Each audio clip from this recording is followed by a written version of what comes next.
Hello, hello, good evening. Just waiting for my opponent to join in. Sorry we're doing this so late tonight, guys, but just kind of wanted to get the stream out. Decided to have some fun, so let me...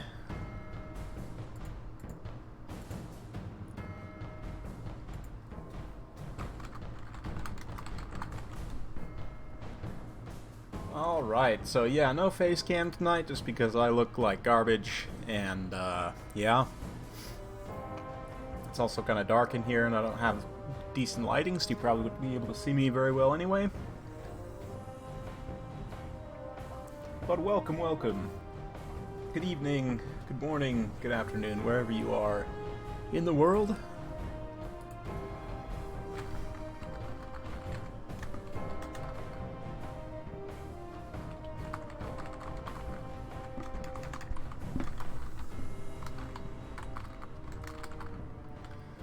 Just getting the matchups locked in here.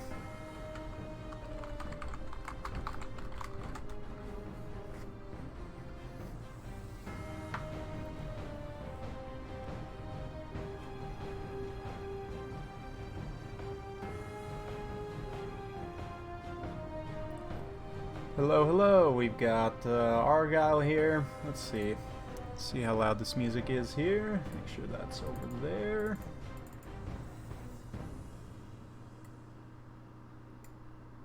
That looks fine. It's probably just louder in my headphones for that particular reason. That looks good. We can switch it on over to here. Alright, looks like we're going to be having some Bretonnia versus the Warriors of Chaos. So I decided to rep the Warriors of Chaos since I've got the Plague of Nurgle. You guys may hear me coughing and sniffling throughout, so I apologize in advance. I'll try and mute it if I have something particularly egregious coming up, but this is just the life that we live. So, we're gonna get some King of the Hill action today. Started myself versus Axebane here, so Bretonnia versus the Warriors of Chaos. Potentially a pretty interesting matchup. There's a few different ways you can go here. Let's have a big think. Big old thinkaroo.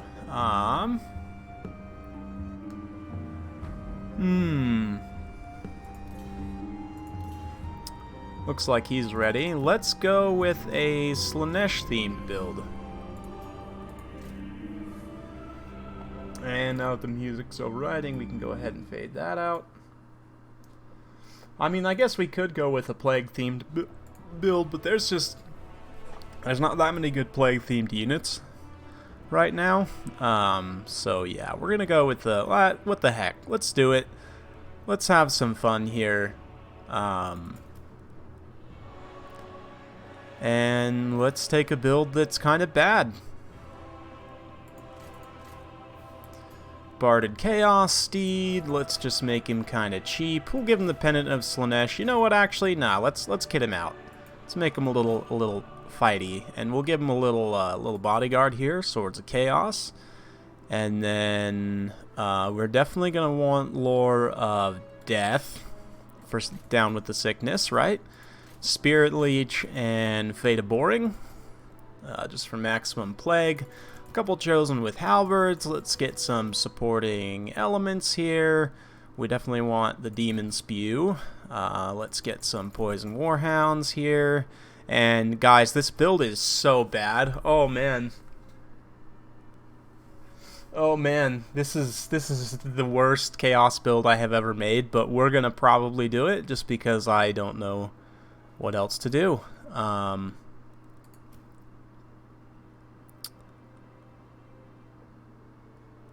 Yeah. Does that work for you guys? It looks pretty good to me, honestly.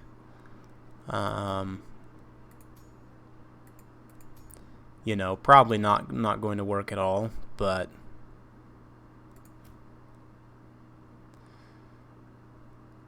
we are gonna go for it, I think.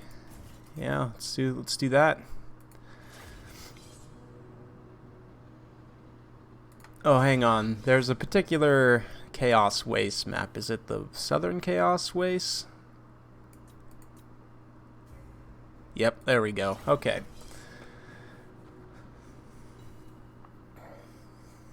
So yeah, this build is definitely not good. Full disclaimer. I mean, we do have the 2 chosen with halberds, which is going to be a lot to deal with. But considering that I have a squishy Chaos Lord with a Filth Mace, I mean, maybe we can make something happen here, but I doubt it.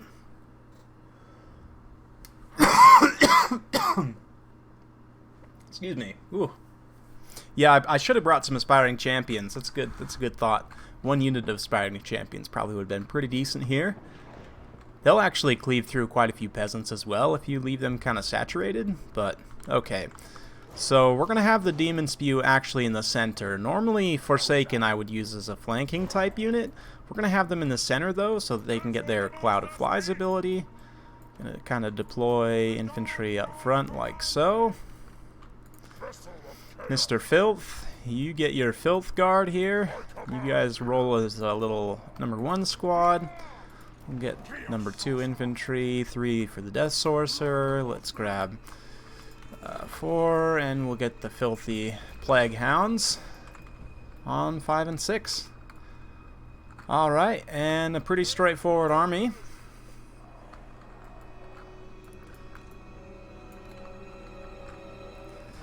And it's probably going to lose, so we'll see how this goes.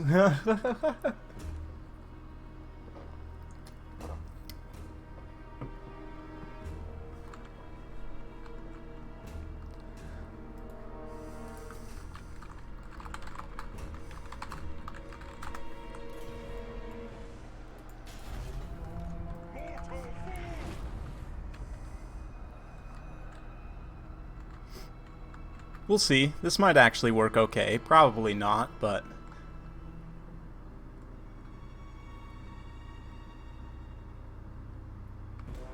Lord Mage Hero and only Regiments of Renown would be even remotely viable? Probably not. I'm gonna say probably not, because you have, like, no troops. But, yeah. This is interesting. This is not what I expected.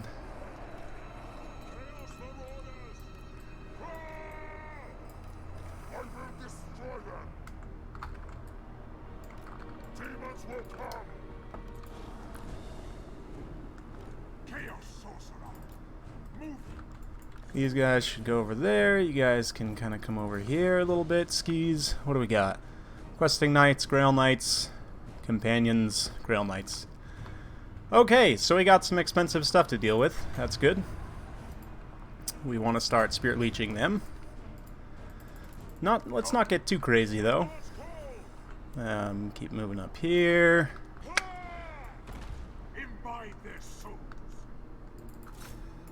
We should honestly probably just go all-out YOLO charge here. Oop, don't want to lose those hounds. Probably just did, though.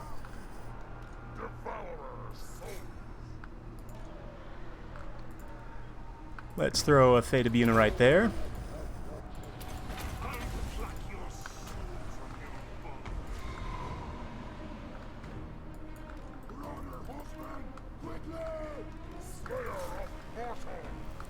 See if we can keep Lewin on the ground. Probably not. Maybe.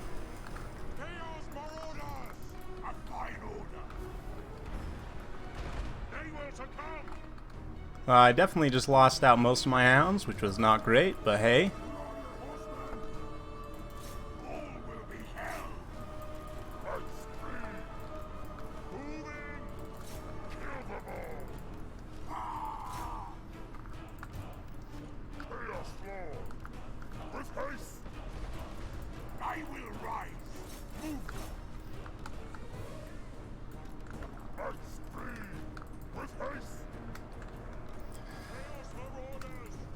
Not really too worried about those Marauders getting picked off on the flanks, but losing those hounds was definitely pretty painful. That was quite a bit of value right there.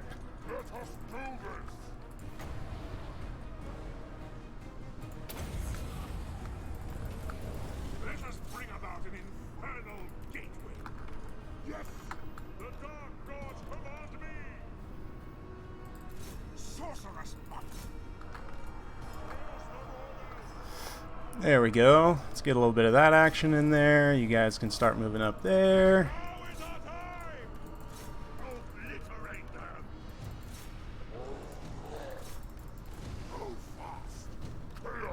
We might have finished off Lewin there, but probably not. Let's pull you guys back.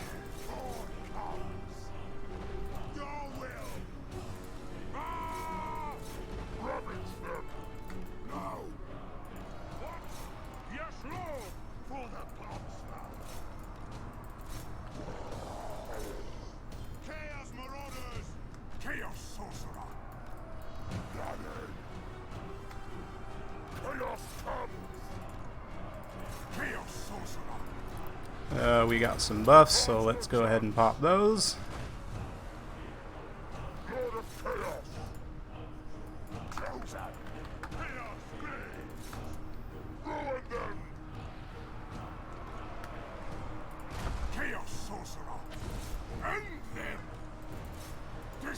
See if we can finish Lewin off here. Probably not, but maybe.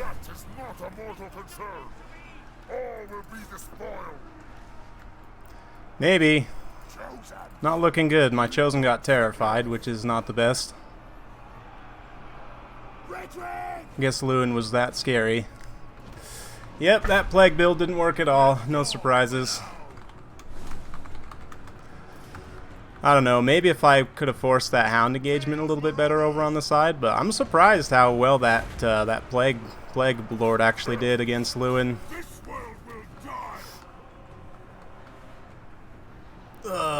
Yeah, didn't do terribly, honestly, but yeah. That was just bad. Yeah, I just didn't have enough numbers at the end of the day to contest that much cav.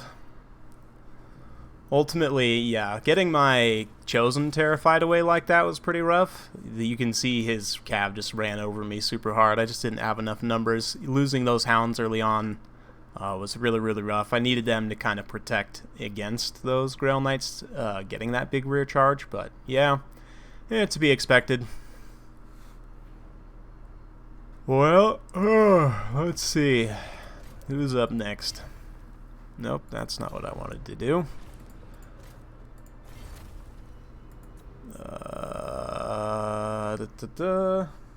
And I was a genius and didn't open a spectator slot.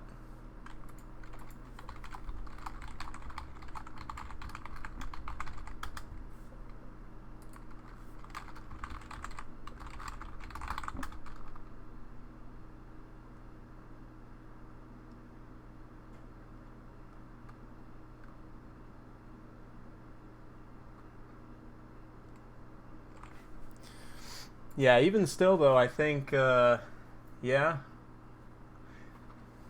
I don't know, Zach Spain. I think it's kind of chaos favored, but like that build, granted, that build was pretty thematic and it still almost worked, but like with a decent chaos build, I don't know. Bretonnia can definitely do some things now, but it's pretty tough with the right chaos build. I didn't really bring that great of a build. It wasn't wide enough, but like if they just bring tons, like if you bring like 4 warriors with halberds, like double Shaggoth, I don't know. There's some builds that can be pretty tough for Bretonnia to deal with, but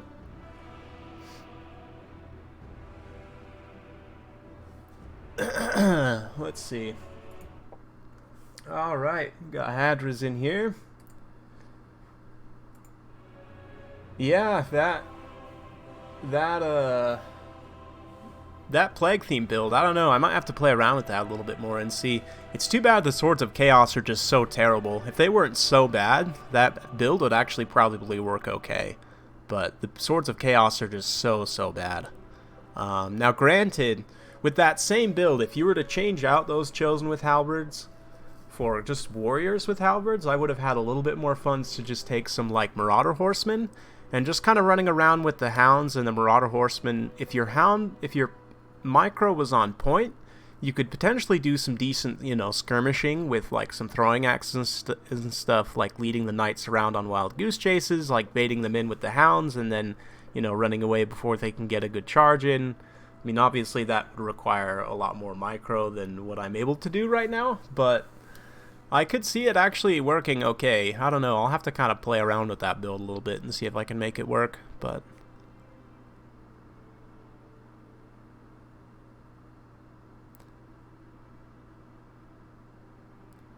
yeah, I should have honestly just, yeah, kind of taken that engagement a little bit differently, but it's all good. Why are the Swords of Chaos so bad? Because they have about 2 HP, and just low model count units in general tend to suffer. Like, Demigryph Knights with Halberds are one of the few low model count cav that's actually good.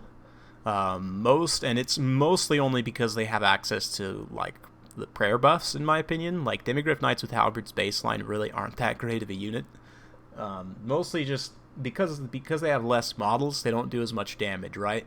Like, it's just the law of large numbers, right? The more dice rolls you get, you're going to get more hits, and you're going to get more damage, right? Like, even if your weapon strength is less, technically, but, I mean, if you compare, like, these guys are probably talking to me.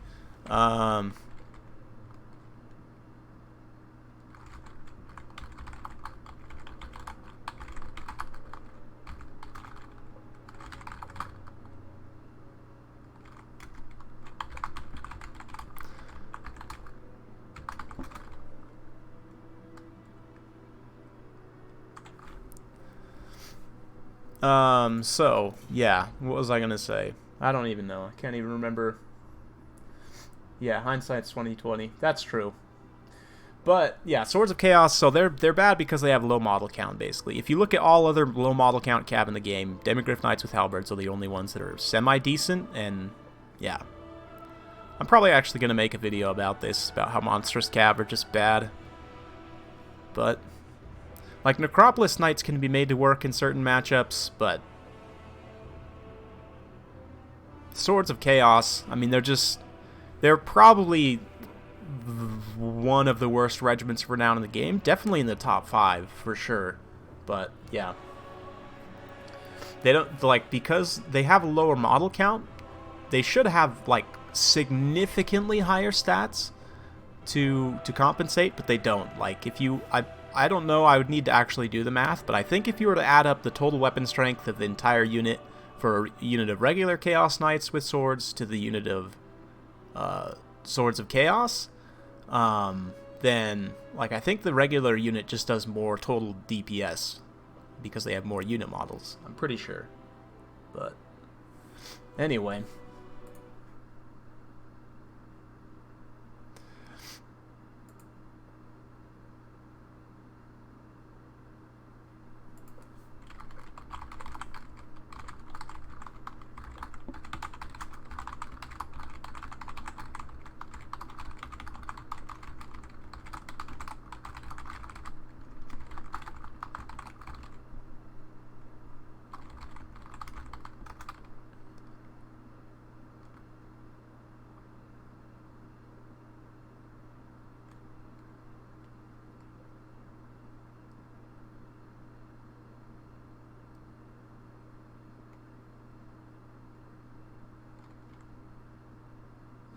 okay, sorry, someone was just asking me a question here. Hippogriff Knights and Pegasus Knights. Hippogriff Knights are a little bit different because they cause terror and because they have, like, they're a proper monster unit. They're not really a monstrous cav, per se. They're, like, a more proper monster unit.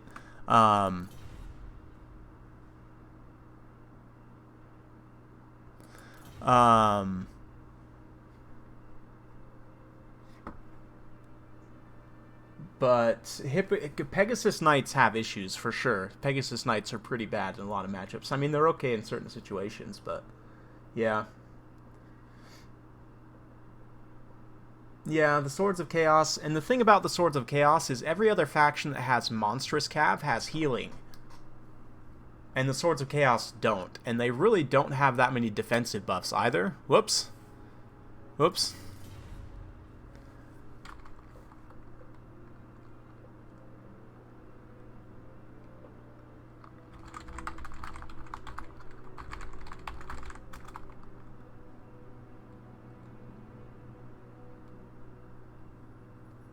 Um.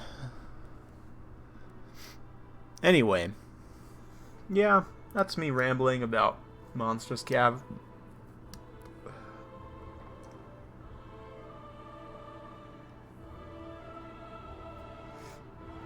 Yeah, that I don't know. I feel like if I could have played my hounds a little bit better there, I could have maybe trapped Lewin in, and honestly, I feel like I probably could have won that game. But anyway.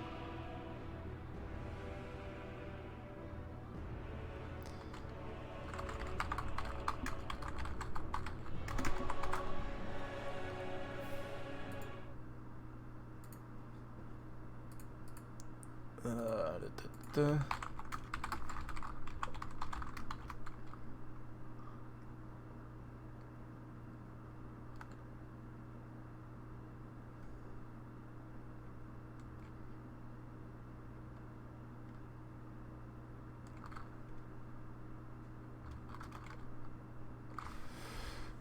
By the way, if any of you want to jump in, this is an open King of the Hill, so feel free to hop on the list if you feel so inclined.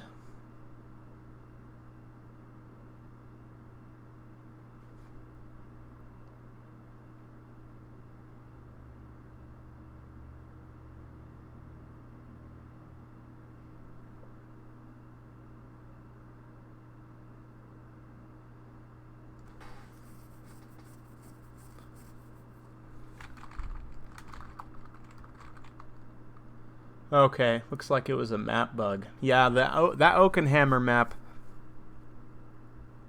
it has some issues. For whatever reason, I don't know why.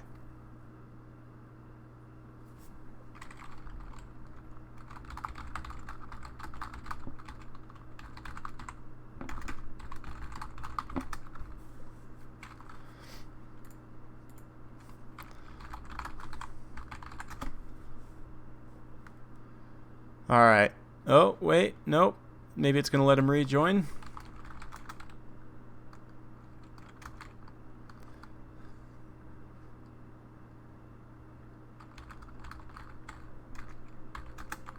Okay. Got it figured out. Cool.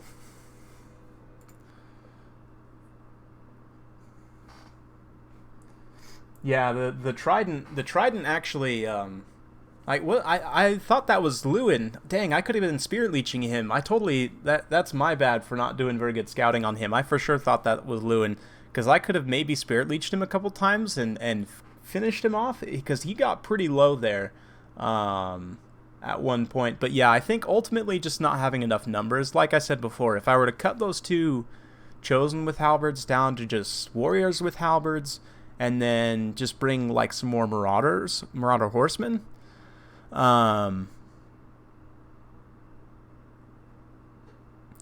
then I think it actually could have worked out okay. Maybe trolls, I don't know. Trolls, just, ugh. Yeah.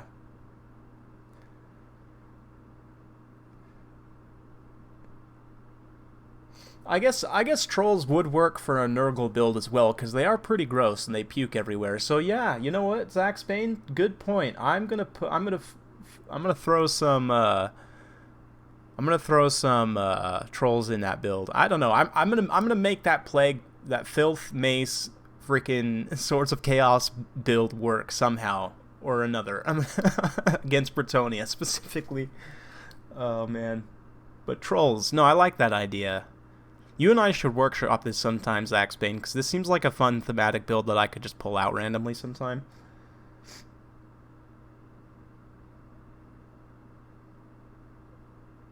Sure, Dustin. Yeah, you can jump on in here. We got Bretonnia versus Beastmen. Interesting matchup, for sure. For sure, it's an interesting one.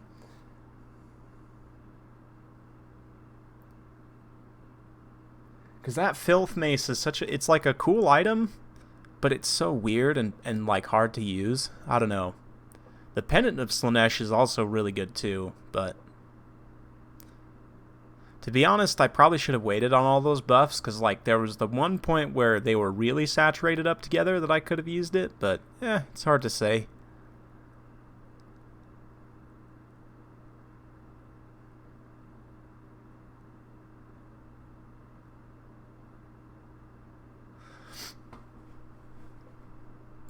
Alright.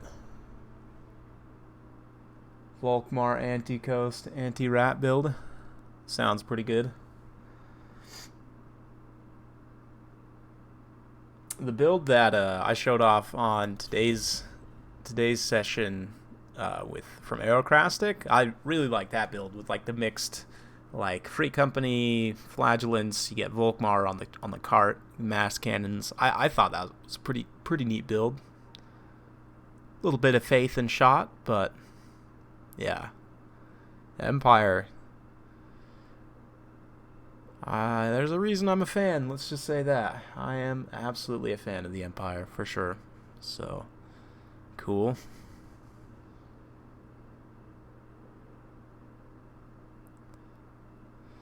Cool.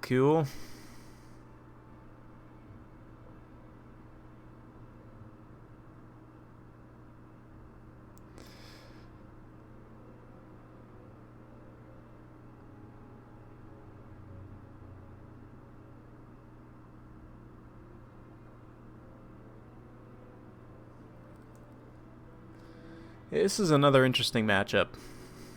Beastmen versus Bretonnia. There's a few different things that Bretonnia can do. But likewise, the Beastmen have some tools as well. So it should be interesting, you know. Blame Janet. Oh man, getting your builds from Janet, that's risky. Yeah, we'll talk about a few things here in just a moment from Zach's build, but it's an interesting one. Bretonnia, the mass cav can potentially be an issue for Beastmen, but they do have some tools that obviously can deal with cav relatively well. One of them, in my opinion, that's really good in this matchup is the Eye of Morslib, Regiment of Renowned Cygor. Obviously, the pin in place ability helps you control enemy heavy cav, does massive magic damage. You can even use it to take on the Green Knight if you need to, because it does magic damage directly in melee. We do have a Cygor, not the Regiment of Renown, just the cheaper version, so interesting. We've got Koroks, Manrippers, Spearman Herd, a couple of Minotaurs with great weapons. Now, I am not a fan at all of these guys. The reason being is that they're 1,500 points for 35 armor, no missile block chance, poor melee defense. I mean, they do have 110 weapon strength with the massive 28 bonus versus large, 44 charge bonus, which is really nice. But they are very glass cannony, especially against a faction that has very cost-effective low-tier missiles. Granted, they are backed up by 4 Baconators, which is pretty heavy. Got a Brasham and Lore of Shadows on a chariot, and a Beast Lord also on a chariot. Interesting build. Now, I do have an issue with this build, though, and that's that it has no counter whatsoever for this bad boy right here, and I listed off already several counters that the Beastmen could have brought for the Green Knight, and they didn't bring any of them. I don't think there's any magic damage here, unless he's brought Occam's Mind Razor, which it does look like he did bring Occam's Mind Razor for the Lore of Shadows there, Brave Shaman, so that is going to be the only source of magic damage for taking down the Green Knight. That being said, a pretty small elite army here. We do have Grail Knights, Knights Errant, Defenders of the Fleur-de-Lis. We've got Damsel Lore of Life here, Albric up in the air for that bonus versus large. Interesting. I've been noticing Albric coming back more into vogue lately, but it should be an interesting one. I'm genuinely curious. This deployment of Occam's Mind Razor is going to have to be very key here, and you know, Hadrid is going to have to be very aware of when that's deployed to just run the Green Knight away, wait for that to wear off, come back, re-engage. I mean, obviously, if the Green Knight gets like fully surrounded by these Minotaurs with great weapons, they'll probably take him to Pound Town, but even still, yeah. I definitely think that not bringing the Eye of Morslib is a mistake in pretty much any matchup, but we'll see.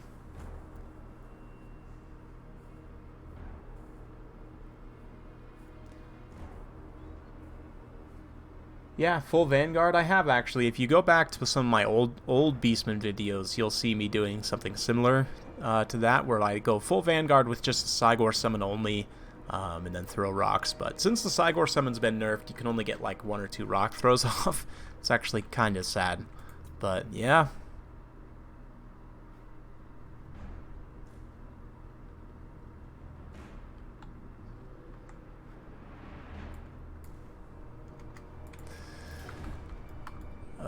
Yeah, we'll see. This is going to be an interesting one.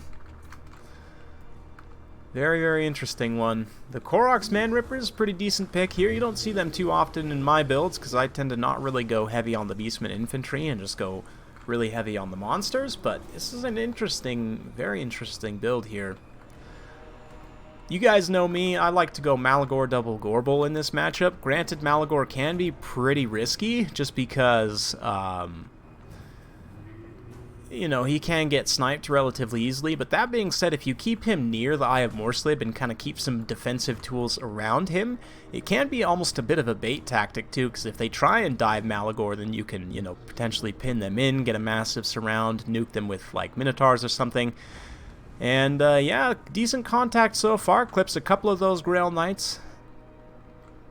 Only 1,600 for the regular Cygor, which is relatively cheap, but it is going to be able to generate some really nice value here if Hadris is not careful. It looks like mostly misses so far, only those couple Grail Knights that got picked off, but we'll see.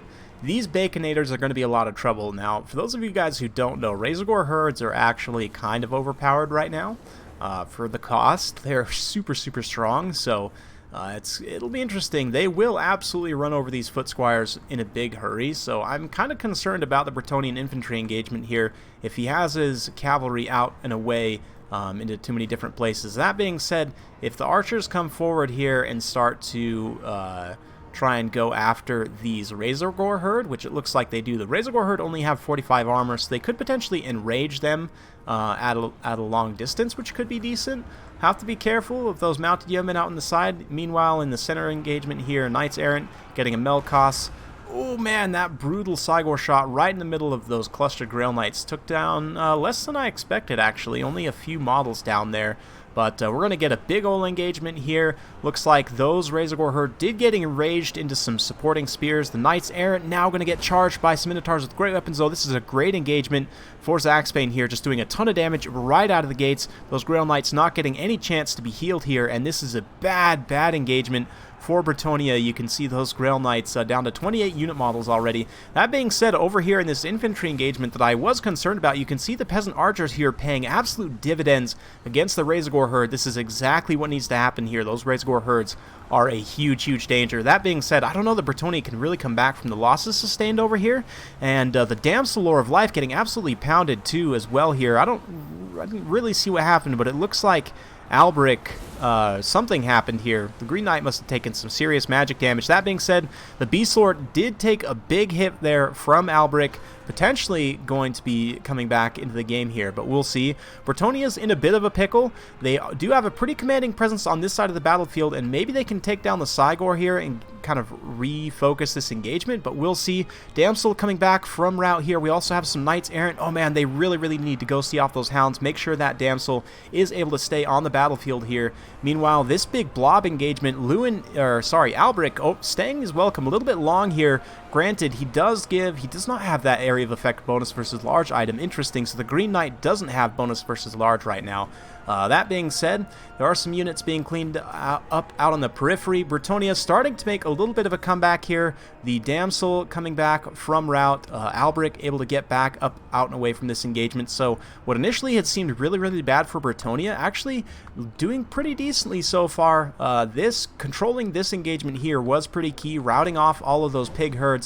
And like this unit, for example, still has quite a few models left. A lot of stopping power there, getting seen off the edge of the map. And immediately they're going to countercharge these Razorgore Herd. This other unit, it will be a little bit rough, but they should be able to finish them off. Meanwhile, over here, Albric got some healing, going to be coming back from route, trying to recharge these Razorgore Herd. Granted, the Damsel does get shattered here, but she did get some good healing off, a regrowth critically on Albric, going to refresh his vigor and just do a ton of HP healing as well. You can see those Minotaurs with great weapons taking a ton of Overwatch fire from Peasants. The Peasants are quite bunched up here, so they're going to take massive damage on that charge, but they should be able to pull back and get those spears to support there. We'll see. This is going to be pretty close, but at the end of the day, I don't think there's enough at the left in the tank to finish off the Green Knight. He does have the Forest Healing ability, I believe. No, it looks like it's actually been cut. Otherwise, he could just go stand in the forest technically and heal. That would affect his balance power significantly. But Albric being as healthy as he is, he's going to be able to finish off these Razorgore Herd. I don't think that the Beastmen can necessarily come back from this. I don't know, maybe. The Cygor is still very healthy here, and that is going to be potentially a big issue in the late game. You can see the Green Knight, though, is going over there to try and finish it off. These mounted yeomen, also very healthy, can start rear charging, chasing off routing units here. They're going to be very cost effective in this late game situation, so we'll see. Unfortunately, the archers have not really been able to be secured from those minotaurs with great weapons. The peasant spears doing a little bit of poking and prodding here, but really not enough at the end of the day, so we'll see. Here comes Albric, though. If he can go back and finish off that Cygor, that is going to be significant value, you know, taken off the battlefield, and it will be, again, more balanced power damage done. We'll see. We will see. This Bray Shaman here, he could potentially use these mounted yeomen to bog it down and then use the armor piercing of these foot squires to go after it there. These foot squires do need to go after something, though, certainly. And a nice little charge there. The Green Knight going in after those Koroks Man Rippers. Albric going in after the Cygor. The Cygor's got Occam's Mindraiser and just puts a huge hit on Albric. Oh man, Albric's going to have to be a little bit careful that he doesn't take too much damage from that Cygor there. And look at Albric absolutely getting stepped on by the buffed up Cygor there. He really needs to maybe not stay in this engagement too much longer. I don't know, we'll see. Maybe that Cygor's going to rout off there, and those peasant mobs may be the true heroes of Bretonnia. But yeah, looks like those Koroks Man Rippers going to get the alpha strike there, and that Cygor is actually going to be routed off by peasant mobs? No, surely it can't be. Oh no, Albric's going to be the one to actually come do it here. But yeah, nice hit on the Cygor there. Should be enough to finish it off. Here comes a little bit of wave action from Albric. And yeah, Bretonnia just fighting tooth and nail here to stay in this game. Unfortunately, those Minotaurs with great weapons are going to be a big pain to finish off in this late game here. But the Green Knight comes in, may be able to finish off this Beast Lord. Critically, if the Beast Lord gets finished off here, then it is going to start to lead to leadership issues for the Beastmen, obviously, from the Green Knight. But things are looking pretty desperate here. We've got some peasant archers coming back from route. Albric's just kind of hanging around here, trying to decide where he wants to drop in, maybe not drop in. It's going to be extremely risky regardless of where he decides to drop in. But the Green Knight here is in pretty big danger. Dolores Blade is currently active. Albric decides to drop in. He's right on top of those Minotaurs with great weapons, though. That has got to be a big, big mistake. And he gets Melkoth's Mystifying Miasma, takes a couple of hits, and just gets finished off by the Minotaurs there. I think that's going to lead to critical army losses for the rest of the Bretonnian forces, but man, whew, yeah, that's it for Bretonnia. That was a super close game. Wow. Wow. Caster, yeah, man, that was just absolute brutality. Super close game at the end of the day. I don't know. I feel like it could have worked out a lot better if Zaxbane had a better build, but yeah. Like, honestly, I see what he was doing with the Koroks Man Rippers there, but I really think that just going with more Ungor Spearman Herd is the way to do it here. And then you cut the Minotaurs down, you bring the Regiment of Renown, the ones with shields, so they have the regeneration, and just basically you want to be able to afford the Regiment of Renown Cygor, so you get that magic damage. That way the Green Knight can't just come in and try and deck him like that. But yeah, the Cygor kind of you know, pig strategy works pretty decently. Excuse me. Ooh.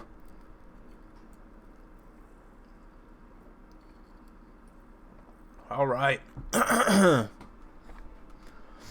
So, anybody else want to jump on in here?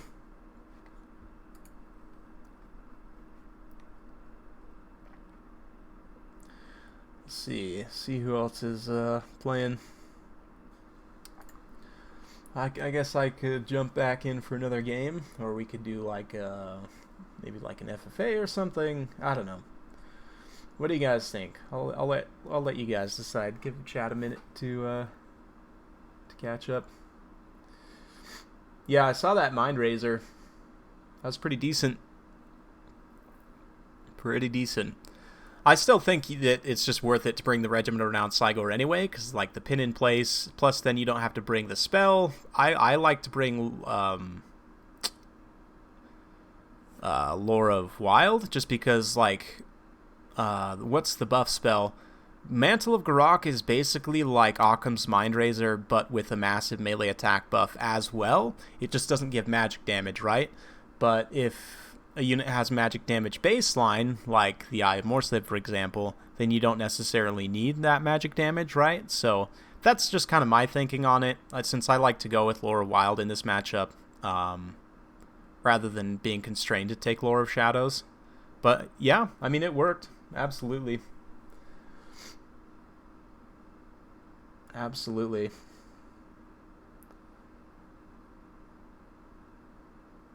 So let's see here. Maybe I'll just jump back in if we don't have anyone else. But I didn't want to particularly stream for too long tonight. I'm not feeling amazing, if you couldn't tell. But let's see here.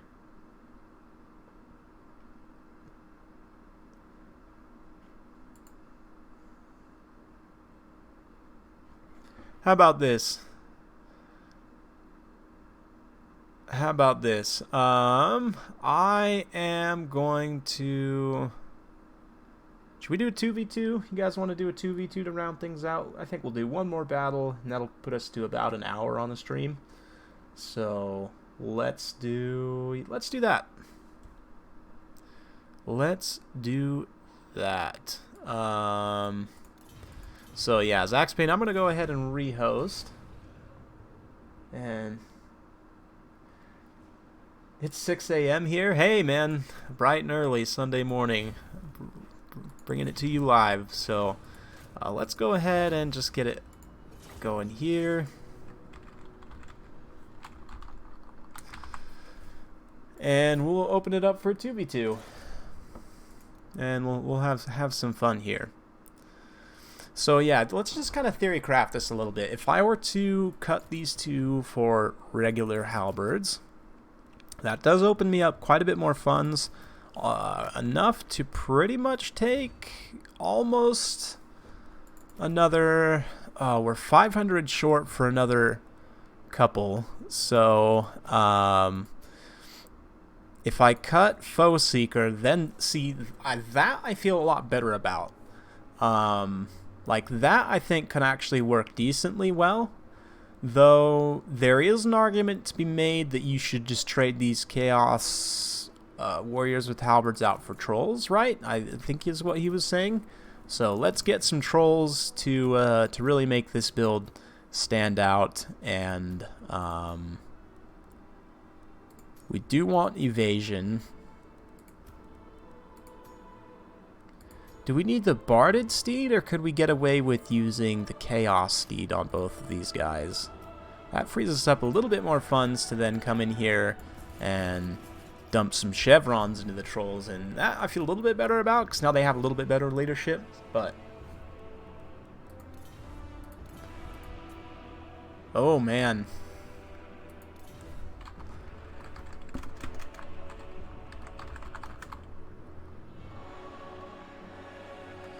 that's pretty decent. Knights of the Blazing Sun can be a bit risky there, but I do like it. I do like it. I do see, though, I mean, Knights of the Blazing Sun, the fire damage and the high charge means that you'll be able to cut through certain units really, really quickly, but it is kind of map dependent. These guys will get blown up by cannons pretty easily, so... Alright, so yeah, let's get to it. We just need one more here.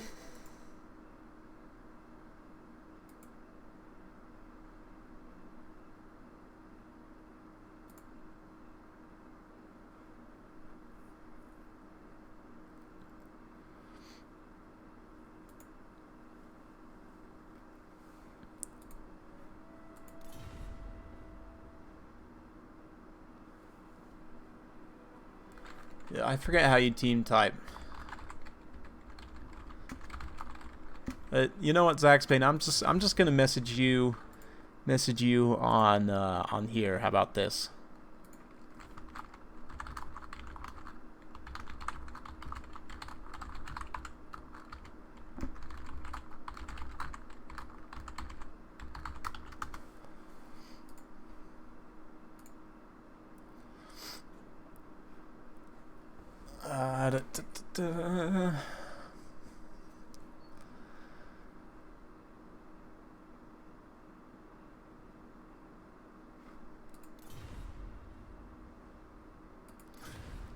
Let's see, we need one more.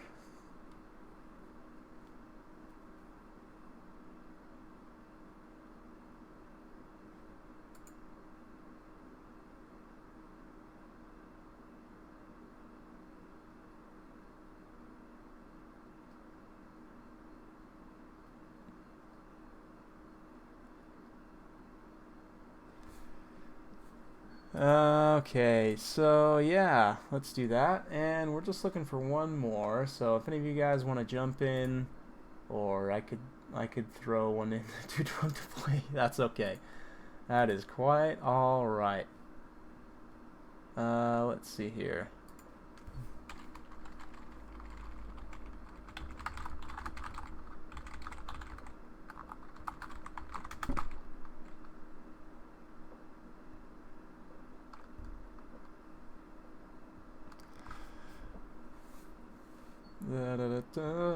Send some people some messages.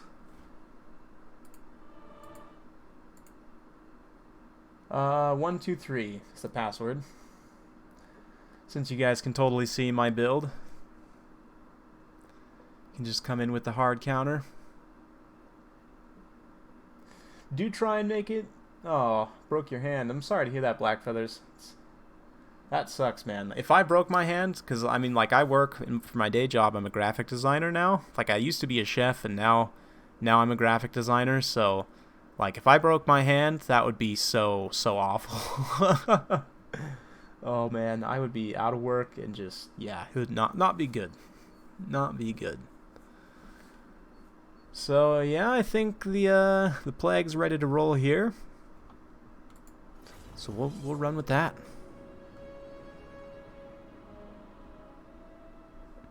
Actually, you know what? Let's go ahead and pull one of these guys off and just grab one unit of aspiring champions. And you know what, actually, let's grab, instead, just for numbers' sake, let's grab a couple of those guys, and let's see.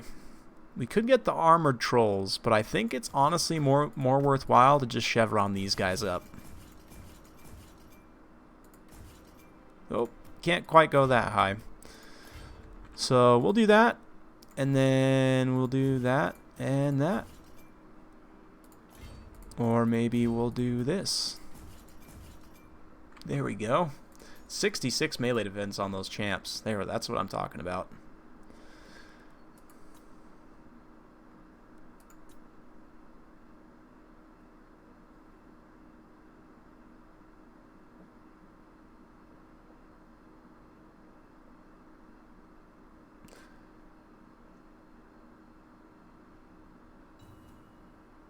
No, so the way upgrading works, so chevrons only upgrade leadership, melee attack, and melee defense. But the reason that that it's better than armor, well, I mean, obviously leadership is having better leadership is better, especially for a unit of like trolls that has really low leadership to begin with. But having high melee defense is better than having high armor. Because the way melee defense works is it's a dice roll, right? Like, when a unit does an attack animation, it's a unit's attack, melee attack versus melee defense. And if the dice roll fails, then the attack deals 0 damage. It misses, in quotations, right? So if you have high melee defense, then attacks are more likely to miss and deal no damage at all. Whereas armor only helps if the attack actually hits in the first place. And since all attacks have some amount of armor piercing damage, getting hit is just bad in general. So, as a rule of thumb, having higher melee defense is typically more useful than having high armor. Now, obviously there are some exceptions to that, but at least for a melee engagement, it's better to have high melee defense than high armor. So hopefully that makes sense.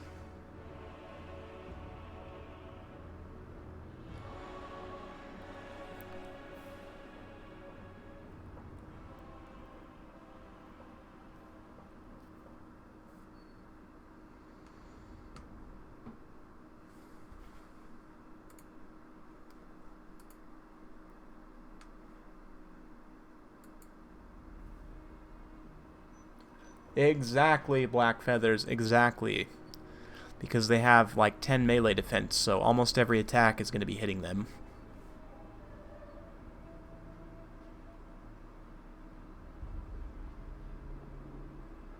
Yep. Yep.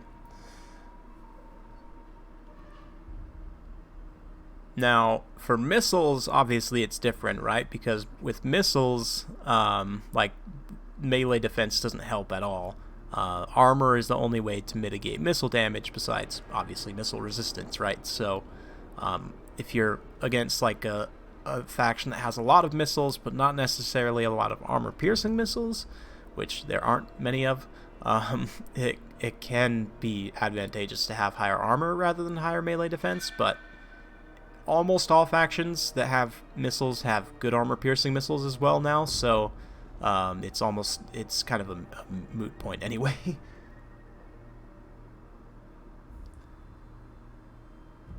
Yeah. Well, then the other factor to consider as well is leadership, right? But let's see here. So we got the Chaos dude.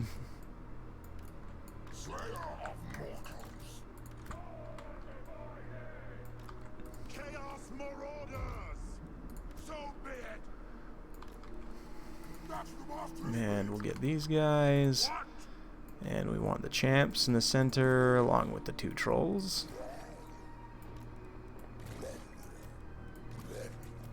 And the demon spew, all together in a happy little family. Yes, Lord! Chaos Marauders! Very well! Marauder horsemen! And this time I'm not going to get my hounds killed, hopefully. Lord of Chaos! Hopefully.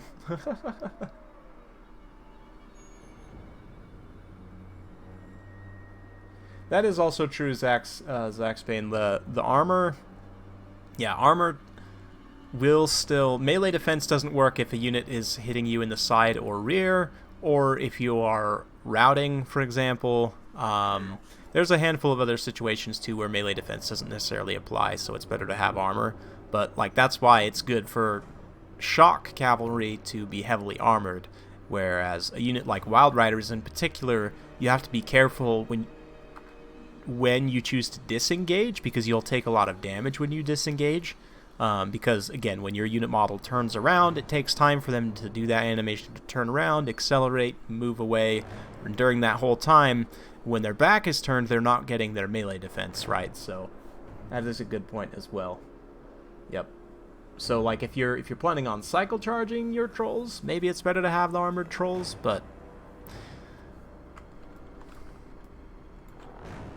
Alright.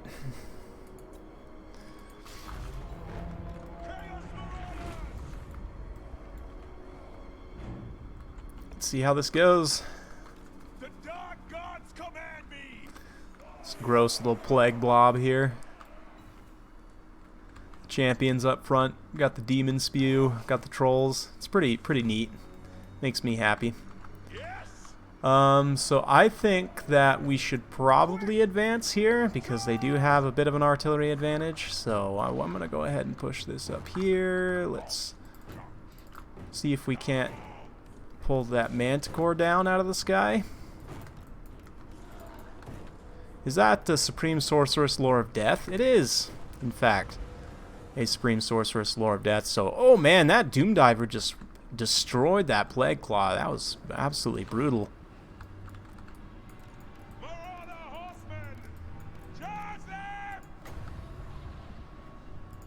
Get a long-range Spirit Leech.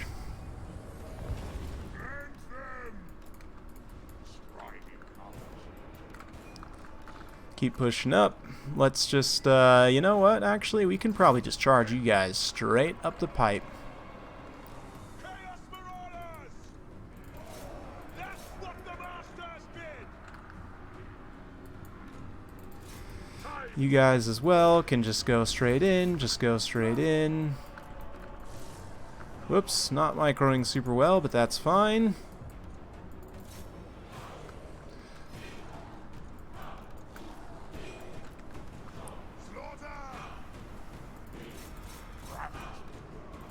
Oh, those night goblins just stopped us up super hard. That was not great. Let's go ahead and just finish them off real quick.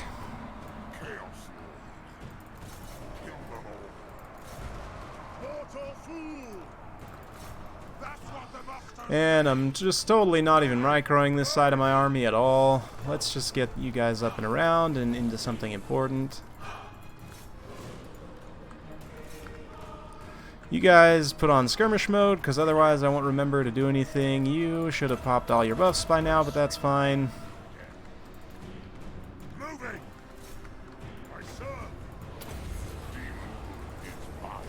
Probably taking a lot of archer fire right now, which is not the best, but let's go ahead and just pull through.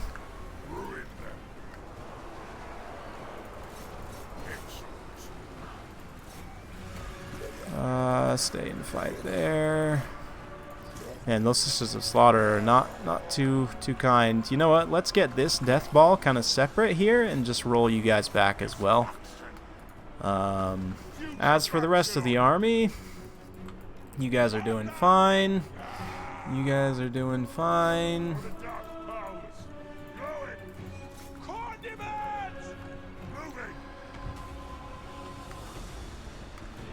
Let's actually pull you guys back. The Death Star can kind of go there. Let's see if we can finish her, actually. Getting a little bit of lag here, but that's fine. We got a nice little compromise over on this side, so that worked out okay. Initially wasn't going amazing, but turned out alright. That heavy rush there.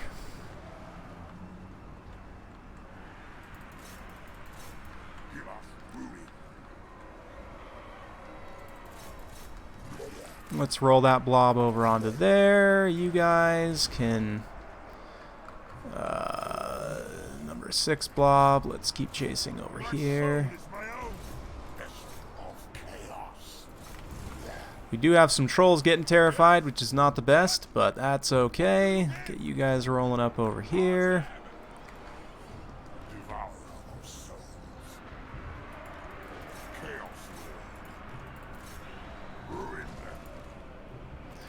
This Guardian's actually working out pretty decently right now.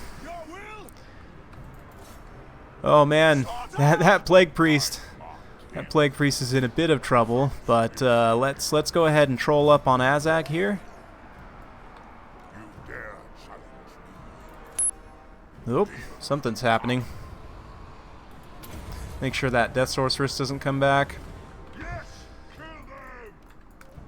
Let's have you guys keep chasing there. You guys keep chasing there.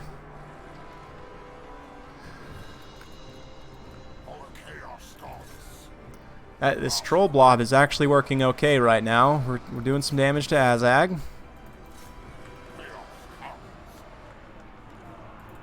Let's recharge that Man's Core real quick with the Sorcerer there. You guys just go distract those Black Orcs, or you know what, actually come over here.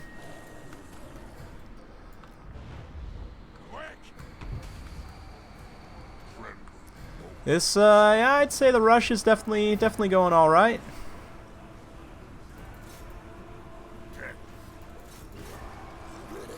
Let's roll the troll blob back over there. You can stay fighting here. You guys keep going over there. Get you going there.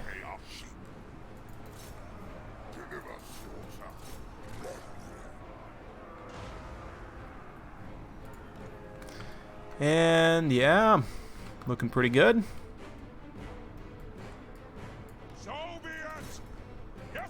Hopefully those trolls come back from routing, but we got some more stuff coming back over here. We can get those hounds going over there.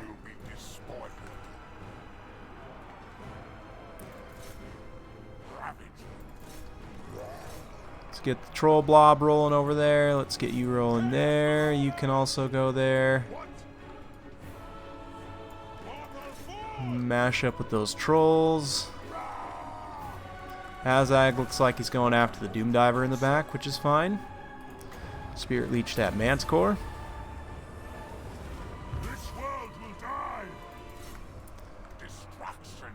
And oh man, I just want to watch what happens to these dread spears right here. Oh man. Oh man.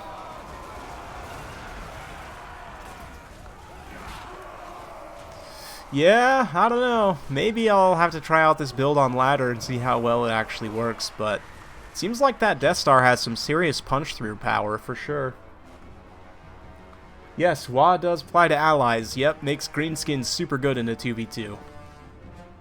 Oh man, and these Black Orcs just got rear charged by trolls. Oh, that's brutal. It's brutality. Let's get the troll blob rolling. Weaklings.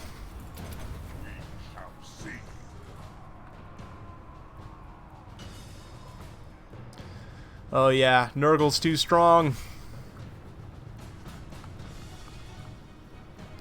I actually think that a Skaven Nurgle like rush 2v2 army like this is gonna be pretty nasty, but yeah. Worked out okay this time. The Swords of Chaos. Man, this is such a cool unit. Oh, that brutal Plague Breath. That's going to make a great thumbnail. That shot right there.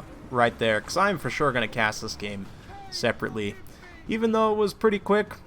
Relatively one-sided. Oh, man. Still definitely a fun one, for sure. We still got, what, some 8-peak loonies over here?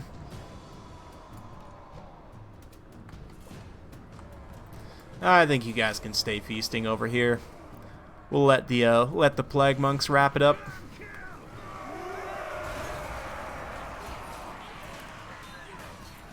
Oh yeah, can't wait for Total War Warhammer 3 to be out and for us to be able to do like Nurgle, Demons of Nurgle, you know, Warriors of Nurgle, you know, plague themed Skaven army like all together in like a 3v3 or something.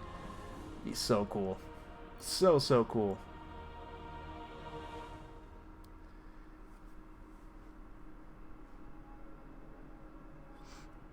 Anyway, yeah, fun one. In terms of the army breakdown there, those hounds actually ended up doing quite well, and Demon Spew in the center, 100 kills, 60 kills in the Swords of Chaos also. They actually did okay there.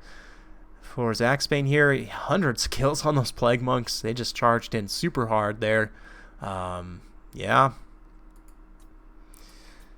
Yeah, let's see for the Dark Elves. Got some decent kills spread around. The Blackguard definitely did okay, but just got rushed there pretty hard.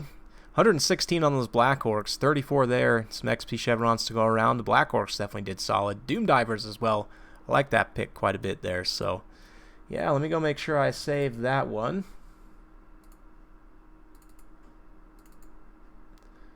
And that's going to be pretty much all for today.